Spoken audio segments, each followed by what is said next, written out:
Hello everyone. तो कैसे हैं आप लोग? आई होप कि आप बहुत बढ़िया होंगे और बहुत ज्यादा जम के पढ़ाई कर रहे होंगे अपने आने वाले अटेम्प्ट के लिए। एक सवाल अक्सर मेरे पास आता है, बच्चे पूछते हैं कि सर या भैया, जो भी आप मुझे कंसिडर करते हैं, क्योंकि मैं आपका दोस्त, आपका भाई, आपके सीए की जर्नी का सारथी सीए मोहित श्रीवास्तव, हमेशा आपके सवालों के लिए तैयार रहता हूँ। तो ऐसे अक्सर बच्चे पूछते हैं सर या भैया, जो फाउंडेशन वाले बच्चे हैं या इंटर वाले बच्चे हैं, जो भैया भैया मानते हैं वो भैया करके पूछते हैं, जो सर बोलते हैं वो सर करके पूछते हैं। कोई बाइफर्केशन नहीं है अपने लिए। तो क्या सवाल ये है कि सर बच्चे फेल क्यों होते हैं सीए एग्जाम में? ऐसा ऐसे ही क्या कर रहा है कि बच्चे फेल हो जाते हैं, या ऐसा बच्चे क्या कर रहे हैं कि वो पास नहीं हो पा रहे हैं सही से?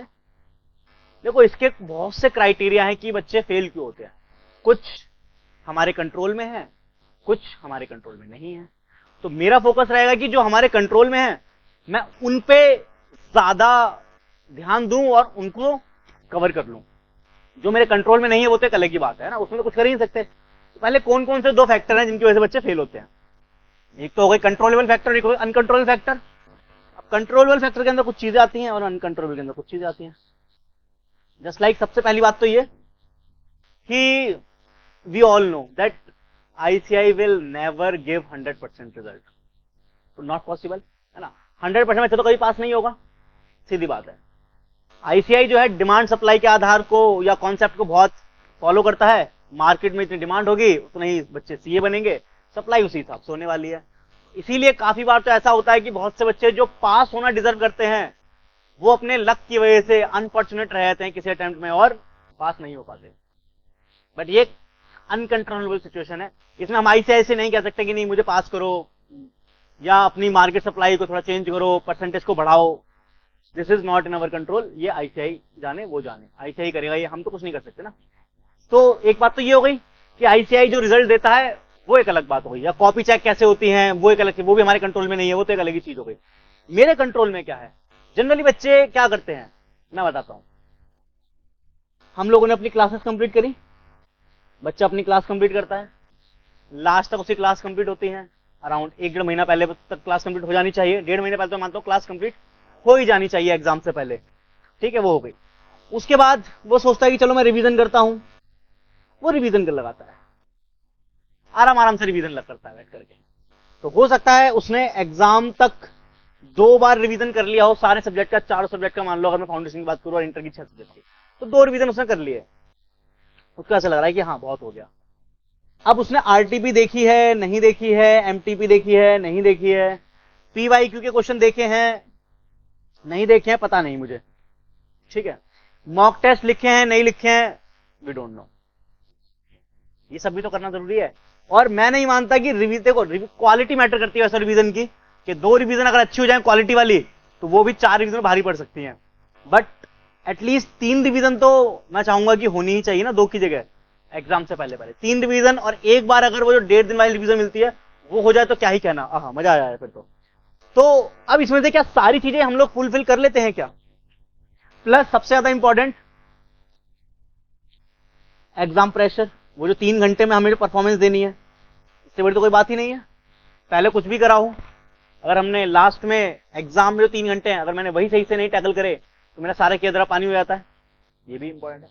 तो मुझे ये देखना है कि जब मैं एग्जाम लिख रहा हूं, एग्जाम लिखने से पहले क्या मैंने क्लासेस अच्छे से खत्म करी? अच्छे से खत्म करने का मतलब क्या है?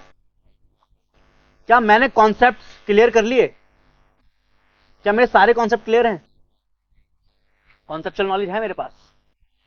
क्या मैंने क्लास के दौरान एक बार रिवीजन करा था क्या? साथ साथ होमवर्क किया था क्या क्लास में? ये पूछो सवाल खुद से, अगर फेल हुए हो तो। ठीक है, ये करा तुमने, बहुत बढ़िया। उसके बाद जब बारी आई रिवीजन की, तो क्या मेरे 2 से 3 रिवीजन हो गए थे? अगर बिल्कुल हाई क्वालिटी के रिवीजन थे तो 2 भी बहुत हैं। बट अगर लगता है कि तुम्हें पता होगा क्वालिटी वाइज रिवीजन थे या नहीं थे, तो एटलीस्ट 3-4 रिवीजन तो मस्ट है। क्या वो हुए थे? वो भी हो गए मान लेते हैं। तो क्या आरटीपी मैंने देखी थी, और वो भी कितनी? क्या मैंने लास्ट 3 अटेम्प्ट की आरटीपी या एमटीपी देखे थे एटलीस्ट, कम से कम? क्या ये देख पाया था मैं? इसके बाद चलो ये भी देख लिया मान लो, क्या पीवाईक्यू देखे थे क्या? पीवाईक्यू लास्ट 3 से 5 अटेम्प्ट के पीवाईक्यू देख लो। ठीक है, देखे थे क्या? क्या मैंने खुद से मॉक टेस्ट लगाए थे क्या? क्या मैंने मॉक टेस्ट करे थे? क्या मैंने वो एग्जाम में आने वाला 3 घंटे का प्रेशर, क्या मैंने पहले ही उसको मॉक ड्रिल में लिया था क्या अपने? क्या मैंने घर में बैठ के 3 घंटे पढ़ाई करी थी? क्या पढ़ाई नहीं, 3 घंटे मैंने टेस्ट लिखा था क्या एग्जाम की तरह से? यहाँ पे 3 घंटे बिल्कुल मैं एग्जाम वाले मूड में हूँ कि कोई मेरे आसपास नहीं आ रहा है, ना मैं किसी कहीं बाहर जा रहा हूँ, बिल्कुल 3 घंटे जस्ट लाइक मैं एग्जाम ही दे रहा हूँ। क्या मैंने वो मॉक ड्रिल करी है क्या? पूछो उससे। एटलीस्ट 2 टेस्ट तो मैंने लिखे होने चाहिए ना। उसके ऊपर लॉ की अगर बात करें, क्या मैंने लॉ के क्वेश्चन लिख के देखे थे क्या? क्या मैंने अकाउंट के क्वेश्चन को ऑडिट तो नहीं कर लिया था सिर्फ ऊपर से देख करके कि हाँ ये भी हो गया, ये भी हो गया, ये भी हो गया, ऐसे करके? तो मैंने हाथ से प्रैक्टिस कर दी कुछ क्वेश्चन की। सोचो, अगर ये सब किया दोस्त, क्योंकि ये मेरे कंट्रोल में है, ये मैं कर सकता हूं, अगर मैं इनमें से कुछ भी अच्छे से नहीं करूंगा तो चांसेस है कि मेरा एग्जाम में रिजल्ट नेगेटिव आए, मैं एग्जाम में परफॉर्म ना कर पाऊं। और अगर ये सब करने के बाद भी मेरा रिजल्ट नेगेटिव है तो सिर्फ और सिर्फ किस्मत खराब थी उस अटेम्प्ट में कि तुमने वो अटेम्प्ट लिखा, क्योंकि वो अटेम्प्ट तुम्हारा नहीं था। अगर ये सब करने के बाद भी अगर पास नहीं हुए तो समझ जाओ कि तुम अनफॉर्चुनेट थे। इसका मतलब ये नहीं कि फॉर्चुनेट नहीं होगे, क्योंकि 19 नवंबर के बाद 29 जून भी आया है, याद है ना? तो ऐसे ही इस बार जो रिजल्ट आया है या आया था अभी, इसके बाद जब अगला रिजल्ट आएगा तो वो डेट आएगी और उस डेट में हमारा नाम हो सकता है कि नहीं हो सकता। यू नो ऑलरेडी 19 नवंबर क्या हुआ था और 29 जून को क्या हुआ है अभी, तो सब जानते हैं। तो सेम तो सिचुएशन लाइक वैसी हो गई। वहां भी यही हुआ था कि सब कुछ अच्छा हुआ था, लास्ट तक फाइनल में पहुंचे थे, सारे मैच अच्छे जीत के गए थे, फाइनल में कोलैप्स हो गया था थोड़ा सा, तो वही चीज हुई थी। सेम सिचुएशन हमारे साथ भी होती है एग्जाम में, सब कुछ अच्छा हुआ, बस लास्ट में किस्मत ने साथ नहीं दिया थोड़ा सा और रिजल्ट नेगेटिव हो गया। खैर, अगर ये सब मैंने किया था और एग्जाम में 3 घंटे में परफॉर्म नहीं कर पाया, लाइक मैं 3 घंटे होता है ना कि बहुत से बच्चे होते हैं एग्जाम में लाइक ऐसे हो जाते हैं कि पता नहीं क्या ही हो गया, चिल माइंड नहीं रहा, काम नहीं रख पाए खुद को, प्रेशर में आ गए या ओवर कॉन्फिडेंस में आए थे कुछ बच्चे, मे बी बहुत ही कम देखे बस मैंने ओवर कॉन्फिडेंस बच्चे आते हुए, फिर कुछ ना कुछ तो होते ही होंगे कहीं ना कहीं, है ना? या अंडर कॉन्फिडेंट हो गए, उसके से परफॉर्म नहीं कर पाए, आता हुआ क्वेश्चन गलत कर गए। प्रैक्टिस में तो अच्छे से हो रहा था लेकिन वहां पे लग रहा है कि 3 घंटे में जल्दी जल्दी कैसे होगा, क्योंकि 3 घंटे में जल्दी नहीं हो पा रहा है। क्यों? क्योंकि मैंने पहले मॉक टेस्ट नहीं लिख के देखा अपने हाथ से, मुझे पता ही नहीं कि 3 घंटे में कैसे करूंगा, मैं टाइम का मैनेज करना ही नहीं आया। तो ये दिक्कत है, ये सब मेरे कंट्रोल में है दोस्त। अगर ये मैंने एग्जाम से पहले सारी चीजें कर ली तो बहुत हाई चांस है कि मैं पास ही होऊंगा, अनलेस कि किस्मत खराब ना हो मेरी, बस डिपेंड वो करता है। और क्या ये तो हमारे लिए बियॉन्ड द कंट्रोल है, तो इसके अंदर हम बात करेंगे ही नहीं, इसका तो कुछ नहीं कर सकते, बस ये तो ऊपर वाले भी छोड़ो, ऐसे भी छोड़ो। बट जो मेरे कंट्रोल में, क्या मैंने पहले वो अच्छे से करा 100%? जब मैंने यही 100% अच्छे से नहीं करा तो मैं कैसे आईसीआई को गाली दे दूं, कैसे मैं भगवान से रूठ जाऊं? जब तक अगर मैंने सब कुछ कर लिया उसके बाद मैं फेल हूं, हाँ तो मैं आईसीआई पे उंगली उठा सकता हूं, तो मैं भगवान से कहता हूं भगवान मेरे साथ ही ऐसा क्यों हुआ। बट भगवान कहेगा कि बेटा देख पहले तूने क्या सब कुछ ये करा था क्या, अगर करा है तो तू अपनी जगह ठीक है, नहीं करा है तो मेरे पे उंगली उठाने से पहले देख तेरे पास तेरी तरफ 3 उंगलियां उठ रही हैं खुद, है ना? तो वो वाली बात आती है। तो खैर ध्यान रखना कि बच्चे फेल क्यों होते हैं। पहला रीजन तो ये हो गया कि हमें लगता है कि हमने सब कुछ कर लिया, बट आईसीआई को क्या चाहिए? आईसीआई तब तक पास नहीं करेगा जब तक आईसीआई के अकॉर्डिंग सब कुछ ना हो जाए। ये है वो सब कुछ, स्टडी मैट पूरा अच्छे से कवर हो जाए, एमटीपी आरटीपी पीवाईक्यू अच्छे से कवर हो जाए, टेस्ट लिख लो, मॉक ड्रिल कर लो, तब माना जाएगा कि हाँ कि मैंने अच्छे से परफॉर्मेंस कर लिया, लाइक अब मेरी कंप्लीट तैयारी है। तो एक तो होता है कि तुम्हें लग रहा है कि कंप्लीट तैयारी है, एक है जो एक्चुअल में कंप्लीट तैयारी है। ये वो जो यहां पे लिखा है ये है एक्चुअल में कंप्लीट तैयारी। कभी कभी हमें लगता है कि हाँ ठीक है मैंने कर लिया है, रिवीजन हो गया, मैंने पढ़ लिया ऊपर ऊपर से, तैयार हूं मैं, नहीं होते तैयार, ये बात समझो। दूसरी बात इसके अलावा फेलियर का कारण कि हम लोग बहुत बार ऐसा करते हैं कि हम हर सब्जेक्ट को इक्वल इंपॉर्टेंस देते हैं, जो कि देनी चाहिए 50% लाने अल्टीमेटली तो।